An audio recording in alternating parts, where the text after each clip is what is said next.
Welcome to RMIT, welcome to the ITE-ANZ seminar on sustainable transport with a focus on walking. I'm J Smelt, I'm a member of the board of ITE-ANZ, and we're talking here today about walking. Just before we start, there are a couple of things that are often referred to as housekeeping issues. Firstly, J Smelt, our ITE president, is videoing this event. We've been asked to record some of these because ITE-ANZ goes across the whole of Australia, but obviously it's not very easy for people other than in Melbourne to attend directly. So if anyone's got any concerns about this being recorded, can you let Nick know, and we'll... Let me know now. Any concerns? I've got you. Just another thing that's probably important more for the older rather than the younger is that the gents' toilets are down that way in the corridor and the ladies are down that way, but very close to us. So now we can get on to the purpose of the day. I mean, walking is arguably the most sustainable form of transport, and also it's included in everyone's trip. Every trip needs a bit of walking at the start or the end. So, and we all know that walking has great health, environmental and social benefits. So how do we support walking? I think our speakers today will enlighten. Some of you probably haven't heard of ITE, but the ITE stands for the Institute of Transportation Engineers. It's an international education and scientific association. Our main aim is to bring people together to exchange information and to develop the profession. ITE has a base in the United States, has around 17,000 members worldwide in 90 countries. The Australia and New Zealand section operates independently and is based in Melbourne.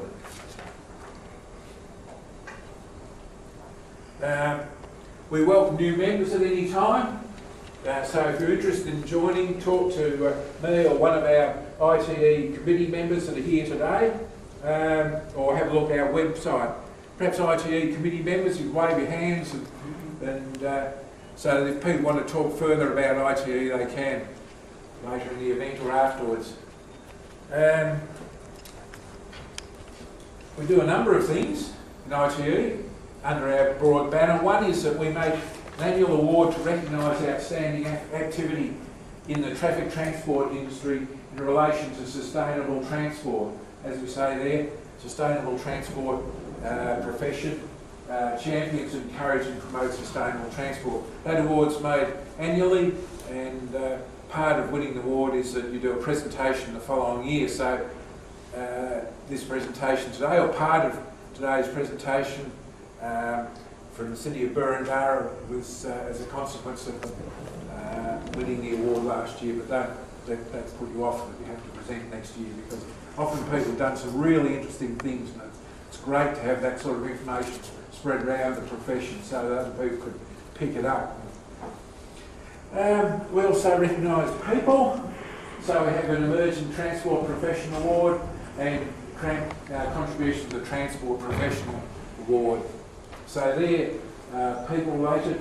We suggest you nominate someone, and that can enable people to get recognition. It gets a bit of a write-up, and the work they do and the things they do can be recorded. Nominations for those awards close on the 1st of September, so start thinking about it. You can nominate yourself, and so on. Just a couple of other matters. We're talking about our awards, but we also have a forward program of activities. We'd like to see you all come back again. July, we've got gender issues in transport. In July, August, we're doing a regional seminar in Bendigo. And later in August, just heard today that we've got the Victorian Minister for Road Safety, Luke Donnellan. He's offered to come and speak to ITE, and when he means speak to ITE, we invite members of the public to these events. Then popping over to September, we've got innovative intersections on the plan. there's a number of new ideas coming out, and perhaps they really should be talked about more in circulating profession. October, pedestrians.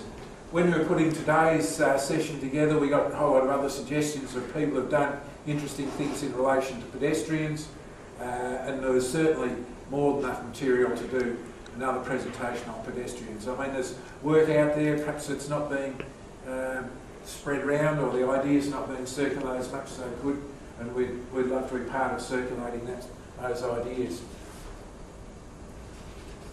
And finally, in November, there's the President's Dinner, which is where we get an eminent speaker, and that's sort of a bit of a formal event to wind up the year, some discussion, obviously discussion over dinner and afterwards, and so on. I would now like to acknowledge our sponsors who support ITE's events and awards. It's the RACV, Sidra Solutions, GHD and SMEC. So they're helpful for us keeping the organisation running, making awards and keeping the events open at no charge, events like this.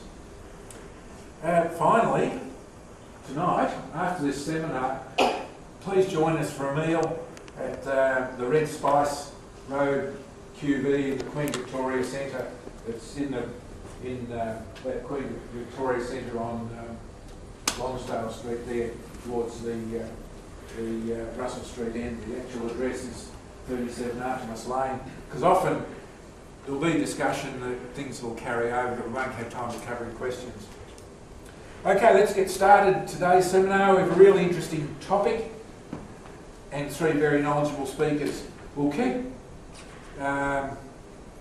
normally we keep questions at the end, but today, when our first speaker has to leave early, so we'll break from a little bit and we'll just take some, Hywell said he'll take some questions at the end of his presentation.